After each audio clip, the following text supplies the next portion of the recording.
Y bueno, hoy nos ocupa un tema difícil, por eso se llama tabú, porque son temas que aunque no se hablan a veces abiertamente o claramente, y uno de los temas que poco se habla así con toda libertad es el divorcio, aunque es una realidad en nuestra sociedad y aún en nuestra iglesia, en nuestra congregación.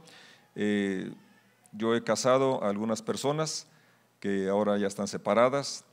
Mi hermana se divorció 2 veces, una sobrina que yo casé también se divorció.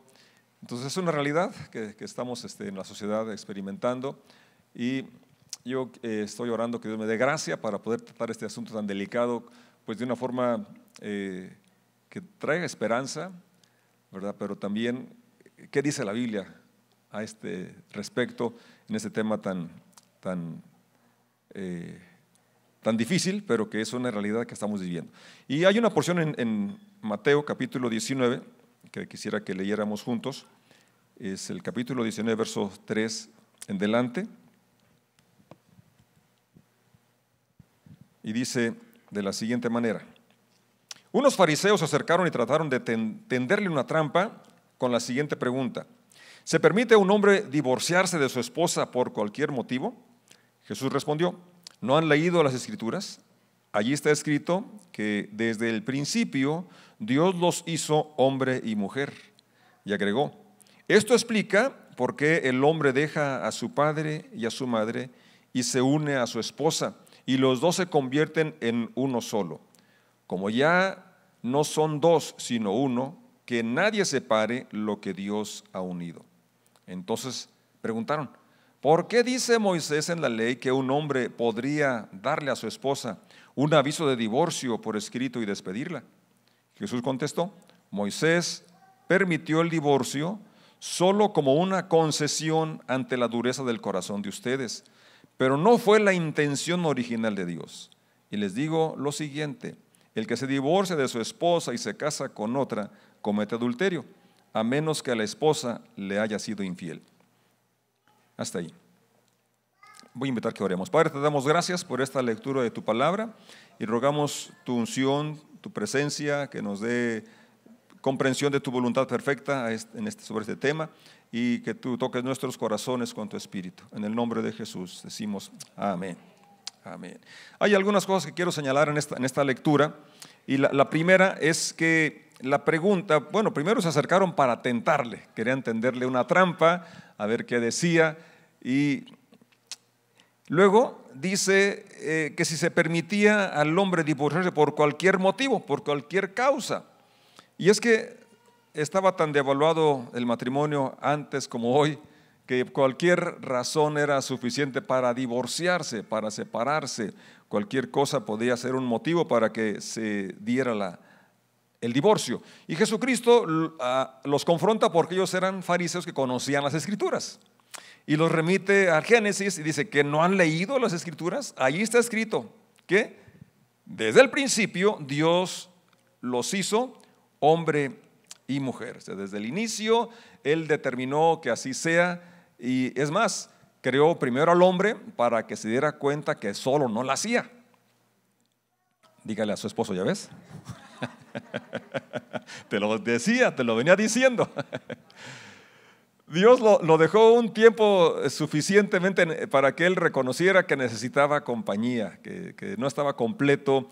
Y dice, porque él, aunque tenía trabajo, aunque estaba ocupado poniendo nombre a los animales y cuidando ya del jardín, dice que Dios dice que no halló para él ayuda idónea, estaba incompleto, y dijo Dios entonces esa declaración, después de decir que todo era bueno, dice ahora: no es bueno que el hombre esté solo, y procede a dar solución a la soledad trayendo a Eva, y que Adán dice: es hueso de mi hueso, carne de mi carne, será llamada varona. Entonces dice aquí claramente, citando Génesis, el Señor Dios hizo hombre y mujer. Así es. Entonces aquí dice claramente que sí, los genitales determinan el sexo, contrario a la filosofía que quieren vender hoy, ¿verdad? Claro que sí, los genitales determinan el sexo. Hombre y mujer nos crió desde el principio. Y entonces dice enseguida, agregó: Esto explica por qué el hombre, y quiero que subrayen esto si tienen su Biblia o si tienen su libreta, porque es bien interesante esta declaración de Jesucristo, porque en la cultura hebrea, en los tiempos de Jesús, y también hoy en la mexicana, y en otras muchas culturas, ¿verdad?, la mujer tiene que renunciar a toda su familia y sus costumbres. En la época de Jesucristo renunciaba a todo para adherirse a la nueva identidad o a la identidad de su esposo. Y Jesucristo es bien puntual, ¿verdad?, porque desde allá en el inicio inspiró a Adán. Adán es el que Moisés registra esas palabras en Génesis, y Adán no tenía papá ni mamá. Y Adán escribe eso, o sea, Moisés dice que Adán dijo, que Dios le dijo, que dijera, que yo les dijera hoy. Por esto dejará el hombre a su padre y a su madre. Fíjate, el que debe romper, ¿verdad?, es decir, toda relación para establecer una nueva es el hombre, porque hasta entonces era la mujer la que tenía que renunciar a todo. No, el hombre es el que debe dejar padre y madre y unirse a su mujer. Se une a su esposa y los dos se convierten en uno solo. Por eso, ¿verdad?, cuando ustedes vieron esa película de A Prueba de Fuego, en un momento dado ahí hay dos aleros que unen, que pegan, y si los quieres separar, pues se van a destruir, uno o otro, o los dos se van a romper. Entonces, por eso, si es uno solo, cuando hay una ruptura, pues hay una afectación, ¿verdad?, más allá de lo superficial. Hay muchas personas que son afectadas cuando hay una separación, cuando hay un divorcio. Y entonces dice el Señor, hablando, es el tema del divorcio, y Él está remitiéndolos al inicio. El tema debe ser tratado desde los orígenes, y luego ellos argumentan con otra pregunta, porque conocían la Escritura. ¿Sí? El asunto no es conocerla, sino aplicarla. Y además interpretarla correctamente. ¿Sí? Porque en la respuesta, en el argumento, ellos dicen: entonces, ¿por qué Moisés en la ley dice que en la ley que un hombre podría darle a su esposa un aviso de divorcio por escrito y despedirla? En otras versiones, en la NBI, nueva versión internacional, y también en la Reina Valera, dice: ¿por qué Moisés mandó? Es decir, ellos lo estaban interpretando así, como que era un mandamiento que Moisés había dado.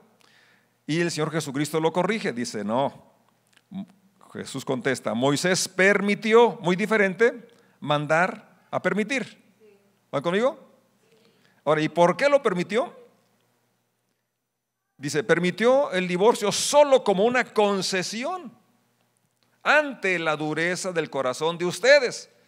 Y me gusta cómo el Señor los confronta, ¿verdad? No dice del corazón de los hebreos allá en los tiempos de Moisés, no, de ustedes. Si las personas, ¿verdad?, humanos somos duros de corazón. Y ese es el origen del divorcio, realmente, la dureza de corazón, porque en el egoísmo se hacen cosas para dañar al cónyuge, para agredir al cónyuge, y entonces se manifiesta esa dureza de corazón. Más adelante vamos a retomar esa palabra, pero Jesús fue muy puntual tanto en los orígenes del matrimonio, la razón por la que se instituyó, y también los orígenes del permiso, de la concesión que se dio a raíz de la dureza del corazón del ser humano, no solamente de los hombres. Mujeres también son de este planeta, de la misma naturaleza. De ambos sexos, ¿verdad?, hay dureza de corazón. Entonces, dice: yo les digo lo siguiente. Bueno, pero ahí me faltó una parte importante. Pero, diga conmigo, pero no fue la intención original de Dios. Es decir, la intención original de Dios persiste hasta el día de hoy. Ahí está, que el matrimonio sea hasta que la muerte nos separe. Que Dios nos hizo diferentes para complementarnos, que desde el inicio Dios hizo varón, hombre y mujer, para que formaran una unidad, para que fueran una sola carne, y así entonces traer lo que Él quería, hijos para Él. Un hogar, un matrimonio donde pudiera manifestarse el amor de Dios por la iglesia. Pablo toma en Efesios capítulo 5, ¿verdad? Esto yo lo digo con respecto de Cristo a la iglesia. Sí, que Cristo sustenta a la iglesia, Cristo cuida a la iglesia, habla al hombre, así debe ser el hombre también con su esposa, cuidarla, así como Cristo cuida a la iglesia, debe de amarla como ama a su propio cuerpo, porque nadie aborreció nunca su propio cuerpo, sino que lo cuida y lo alimenta, así como Cristo hace a la iglesia. Les he contado un chiste que mi suegro contaba, que una persona en el manicomio andaba haciéndole así, con el dedo índice, con el otro índice le hacía así, lo tallaba. Y le dice, ¿qué estás haciendo? Le estoy sacando punta a mi lápiz. Ah, entonces fue y trajo un cuchillo. Dice, mira, sácale mejor punta con este cuchillo. Dice, me tienen aquí por loco, no por tonto. Entonces, el que lastima a su esposa, el que lastima a su cónyuge, pues está más que loco. Además de loco está. Bueno, ya ustedes saben lo que sigue. Pero entonces, realmente eso es, porque su cónyuge es parte, es su cuerpo. Son uno, ya no son dos. ¿Sí? Entonces, ahí están los principios, eso es lo original, ¿verdad? Entonces, la realidad es que aún en la infidelidad no es la solución el divorcio. Tenemos que saber esto, que Dios aborrece el divorcio, que el divorcio no es la solución como muchos piensan que es, y que realmente trae una problemática bien amplia, donde uno de los problemas más graves que creo yo que es que los hijos, el daño a los hijos, y sobre todo son pequeños, y que muchos llegan hasta el suicidio porque piensan que ellos fueron los causantes de esa separación. Y eso no me lo estoy imaginando.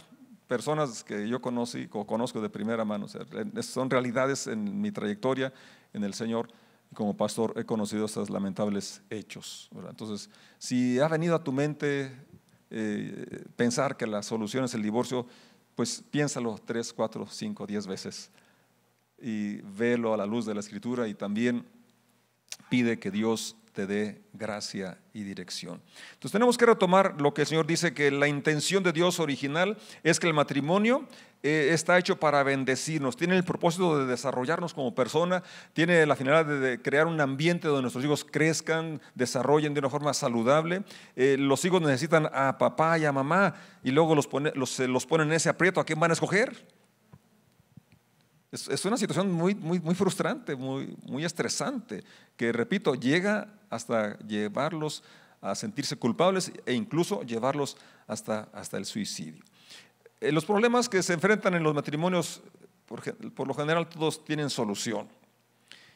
Y tenemos que recordar la idea original de Dios y cómo Él pone herramientas a nuestra disposición, y sobre todo su presencia, el Espíritu Santo y la palabra, para darnos una dirección y un ánimo y aliento para poder llegar al final.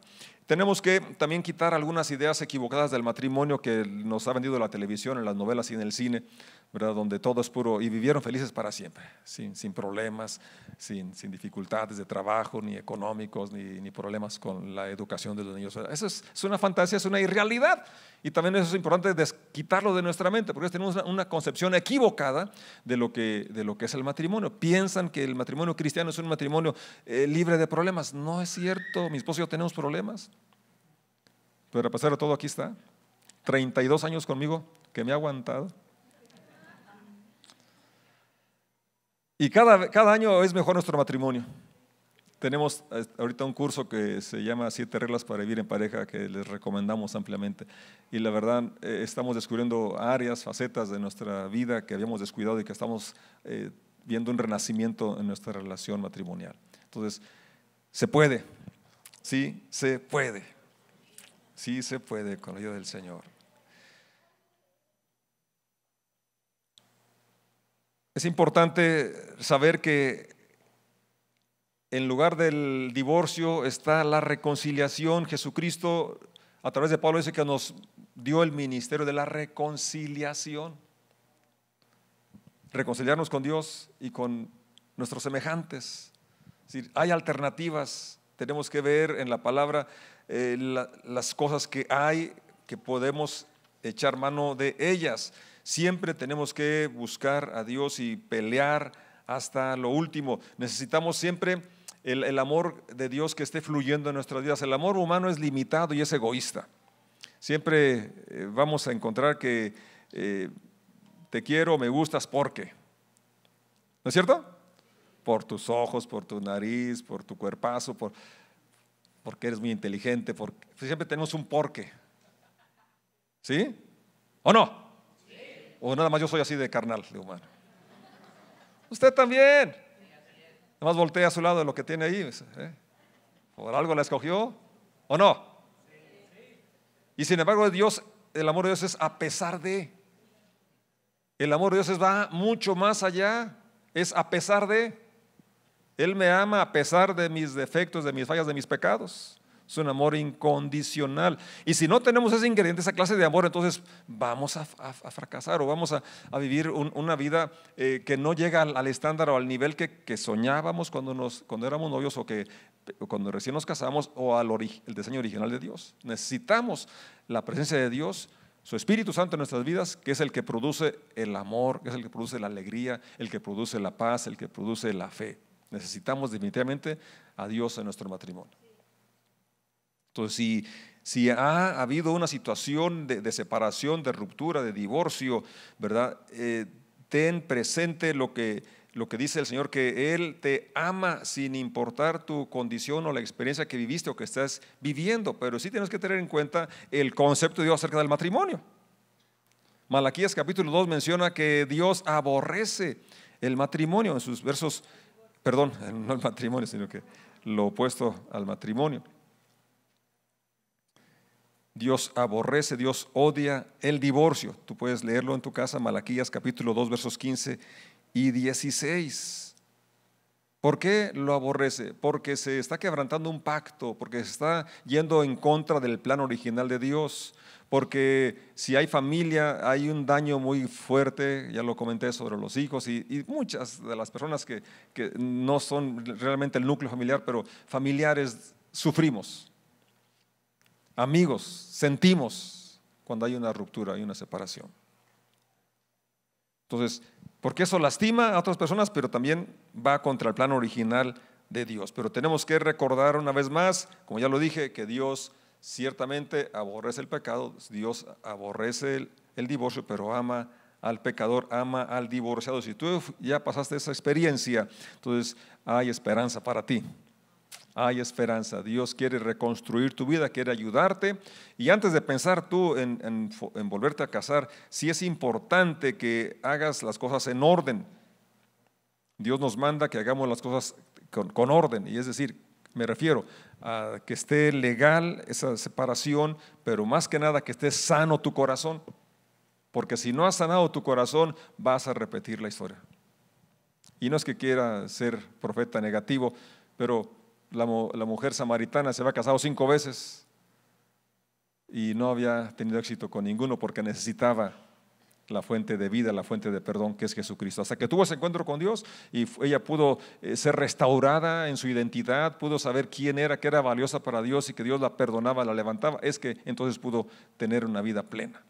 Entonces necesitamos tener ese acercamiento con Dios para que sane nuestro corazón y también tomar algunas herramientas. Nosotros aquí tenemos un curso remendando el alma o sanidad en el nivel 2, entonces es importante, ¿verdad?, que tomes este curso y tengas esa oportunidad de remendar tu alma, sanar las heridas para poder reiniciar una relación con otra persona. Mateo 19, que ya leímos, es clara la razón donde hay la excepción del divorcio, y es por la inmoralidad, es por la infidelidad. Corintios 7:15 también nos habla cuando uno abandona, es decir, aunque tú no quieras separarte, pero uno se empeña y se va.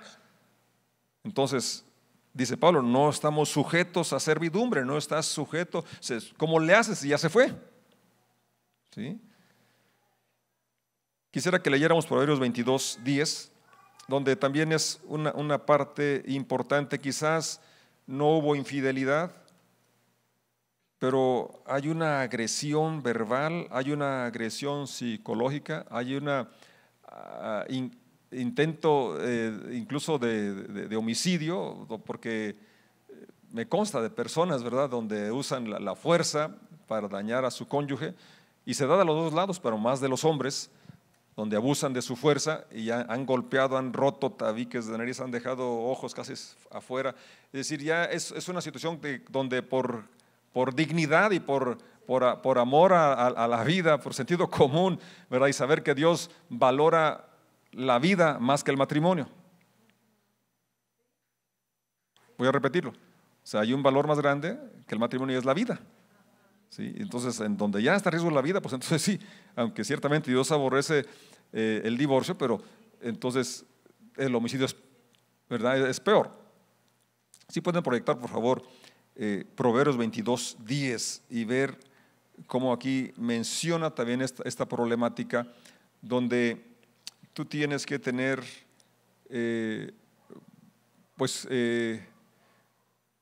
ahora sí que dice: el avisado ve el peligro y huye, ¿verdad? Echad fuera al burlón y también se acabarán las peleas, los pleitos y los insultos desaparecerán. Es decir, cuando ya llega a una situación donde la persona, lamentablemente me he encontrado con asuntos donde el agresor lo que está buscando es nada más que la otra persona ya no aguante. O sea, es una forma de presionar para que ya es que él me dejó, ella me dejó. Pero ¿cuál fue la reacción anterior? ¿Cuál fue la actitud? Si realmente, pues no tiene que ser uno muy inteligente para ver el móvil, las acciones que estaban que fueron antes de que se diera esta situación. Ya había dicho, pero la pregunta que nos hacemos también, bueno, ¿y un divorciado se puede volver a casar? Pues sí. Pablo dice, ¿verdad?, que si el cónyuge muere o ya no está con él, pues no tiene por qué permanecer así, pero dice con tal que sea en el Señor. Ahí sí es importante, ¿verdad?, que no se una en yugo desigual. Y también hemos visto casos cuando hay una reconciliación, aunque ya estaban divorciados, volvieron a casarse y han tenido una buena convivencia, una buena relación. Así es. Y también es importante, como ya lo dije, lo vuelvo a señalar, es que haya una sanidad en su corazón, en sus emociones y en su espíritu, y cerrar el ciclo anterior de una forma legal, y también buscar siempre la dirección del Señor. Hay algunos versículos que quiero compartir que nos dan esperanza. En la lectura de Mateo leímos que es por la dureza del corazón. Recuerden que en este nuevo pacto algo que Dios prometió es dar un corazón nuevo, quitar el corazón de piedra, quitar el corazón endurecido. Que el corazón duro es la raíz, es la razón por la que se trata sin respeto, se trata sin consideración al cónyuge, porque no solamente los hombres tienen esas actitudes, también hay mujeres. No digan amén, pero también hay mujeres agresivas, ¿verdad? Hay mujeres agresivas y no solamente con palabras, sino también se ponen los guantes. O ni siquiera se los pusieron, pero duele más sin guantes. No es por experiencia.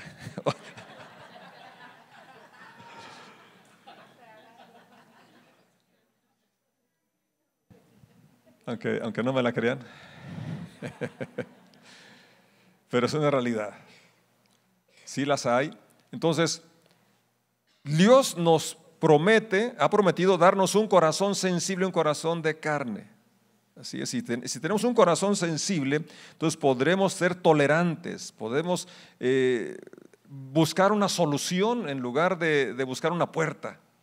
Si tenemos en mente que el plan original es estar hasta que la muerte nos separe, no pensaremos luego en abandonar el lugar o en dejar la situación, sino más bien ver una solución. Cuando hay disposición, cuando hay interés, se puede llegar a una solución. Cuando podemos dar una oportunidad de que esta persona cambie, ¿verdad? Sí se puede y sí sucede. Primera de Juan capítulo 1 verso 9 nos dice una palabra muy alentadora: pero si confesamos nuestros pecados, si aquel que ha sido agresor, que ha sido infiel, confiesa sus pecados, se arrepienta y restaura o quiere restaurar su matrimonio, es posible que suceda. Porque aún cuando hay infidelidad no tiene que divorciarse a fuerza, puede perdonarlo, puede perdonarlo si quiere, y es lo mejor, claro, si se arrepiente y deja esa conducta. Dios mismo le mandó a un profeta que se casara con una mujer que había sido prostituta para ilustrar el amor que tiene por su iglesia. Y esta mujer, ya estando casada con el profeta, se volvió a prostituir. Y era para ilustrar de forma así tan física, que bueno que no me tocó ser ese profeta. Para ilustrar cómo Dios restaura, recibe, aún en aquella situación de infidelidad. Entonces, aún cuando hay infidelidad, no quiere decir a fuerza que tiene que darse el divorcio. Siempre y cuando hay un arrepentimiento, y que el arrepentimiento incluye un cambio de conducta, es dar media vuelta y cambiar de actitud de conducta y restituir el daño hecho y ganarse la confianza. Y el proceso del perdón, que no es nada más solicitarlo, sino que es un proceso. ¿Sí? Entonces, hay esperanza, y 1 Juan 1:9 dice: si confesamos nuestros pecados, Dios es fiel y justo para perdonar nuestros pecados y además limpiarnos de toda maldad. Ya lo comentamos, la mujer samaritana, después de 5 divorcios, cuando encontró a Jesucristo, ¿verdad? Él la ayudó a conocer su valor, su identidad, y entonces empezar una nueva vida. Y ella fue la portadora del evangelio para los samaritanos, y muchos se convirtieron a través de esta mujer transformada. Aquella mujer que fue sorprendida junto con el otro, con que estaba adulterando, y allí miramos la doble moral. ¿Por qué no llevaron a los dos? Porque la ley decía que apedrearan a los dos, y nada más la llevaron a ella. Pero el Señor dijo: ¿dónde están los que te acusaban? ¿Ninguno te condenó? No, ni yo te condeno. ¿Sí? Entonces, tu pasado, Dios no quiere condenarte, Dios quiere restaurarte. Si pasaste una separación, un divorcio, Dios quiere restaurarte. Dios quiere que te alinees a su voluntad, y su voluntad es agradable y es perfecta. Amén. ¿Cómo cree que Dios te ama tal y como eres, pero te va a llevar a otro nivel? Así es. Tú eres aceptado, tú tienes esperanza, tienes un futuro, y Dios está para ayudarte con su espíritu, con su palabra. Amén. Si eres un joven o no joven, pero tus papás se divorciaron, no eres tú el responsable, no eres el culpable. Eso es una mentira de Satanás. Tú tienes que sacudirte esas acusaciones e interceder por tus papás, y tú también sentirte libre en el nombre de Jesucristo. Corintios 7:15 dice: pero si el no creyente quiere separarse, que lo haga. En este caso, el hermano o la hermana no están obligados a mantener esa relación, pues Dios nos llamó a vivir en paz. Esta misma escritura, 1 Corintios 7:15, dice en la NTV: en cambio, si el esposo o la esposa que no es creyente insiste en irse, dejen que se vaya. En esos casos, el cónyuge creyente ya no está ligado al otro, porque Dios los ha llamado a ustedes a vivir en paz. Qué bonito. Y quiero leerlos en otra versión, que es la palabra, y dice: ahora bien, si la parte no cristiana quiere separarse, que lo haga. En este caso, el hermano o la hermana cristianos quedan libres, ya que si Dios nos ha llamado es para que vivamos en paz. Esa es la voluntad de Dios, que tengamos paz, porque el castigo de nuestra paz fue sobre Él. Efesios 4:2 dice: con toda humildad y mansedumbre, soportándose con paciencia los unos a los otros en amor.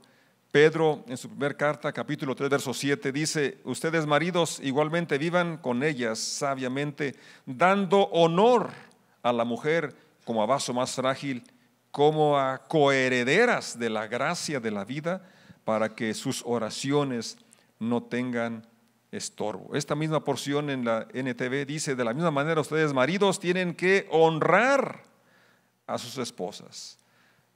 Cada uno viva con su esposa y trátela con entendimiento. Ella podrá ser más débil, pero participa por igual del regalo de la nueva vida que Dios les ha dado. Trátenla como es debido, para que nada estorbe las oraciones de ustedes.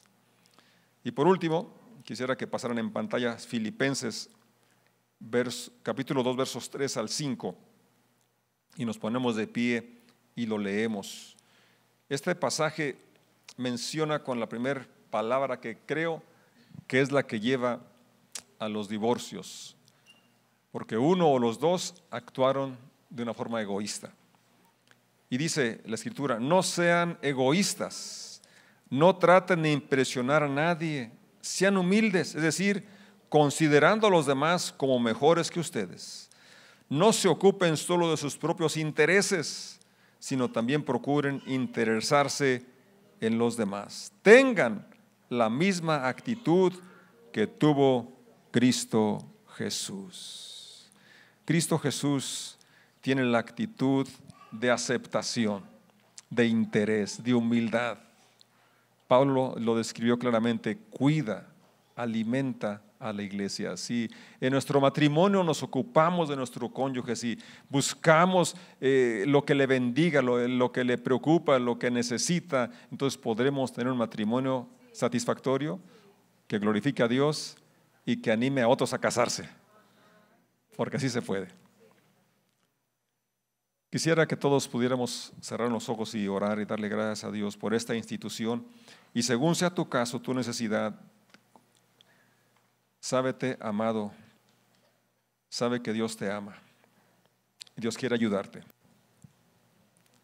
quiere bendecirte, quiere abrirte el panorama, quiere llenarte de fe y de optimismo.